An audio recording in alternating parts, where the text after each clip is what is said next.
Hello everybody, I wanted to share some good news with you. I know we could all use some more good news as we're dealing with the virus in our country right now.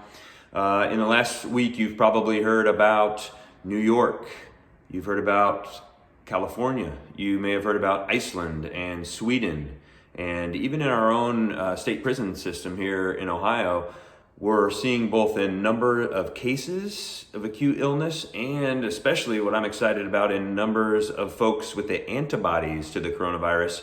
We're seeing that it's a more widespread virus than was once predicted. Now, I know some people look at that in a negative light and are fearful of that. I'm looking at it from a different perspective.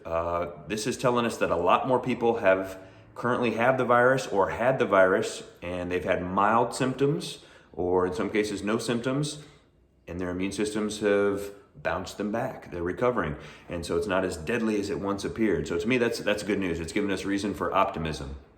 With that being said, obviously, this doesn't mean it's an either or proposition where we don't need to take some precautions. I think it's great that folks that are in nursing homes and elderly populations that are dealing with pre-existing conditions and other health conditions, of course, we need to take our social distancing and protect those folks. But it's really great news that the population in greater percentages can start to think about moving back into some healthy habits and routines and not being locked down. So also want to express a great deal of respect for the doctors and the nurses who are dealing directly on the hospitals with these COVID patients, because it's a different animal when you are in a hospital floor, a different environment where you are surrounded by this virus versus me or you out there who happens to encounter a virus in one person, or just in our daily life we encounter one or two other people versus being really holed up into an intense environment like a hospital. So a lot of respect to those folks, but we have to understand the difference between that situation and what the majority of us are going to encounter as we are going out into our lives. So we want to be strong in our approach. We want to be smart in our approach, not cocky. We still need to be sensible. So we want to be confident and strong. And the other option that we really have right now is if we're not going to start to test our immune systems and get out there, would be to wait on vaccines. And we don't know how long that would take. Even some of the best people that are working on these vaccines for other SARS-CoV-2 viruses, other viruses like the H1N1, they've been trying to develop a type of vaccine for many years, and it's been tough. They haven't had the results. There's been poor results, frankly. Even the vaccine manufacturers will tell you that. It's not for a lack of effort.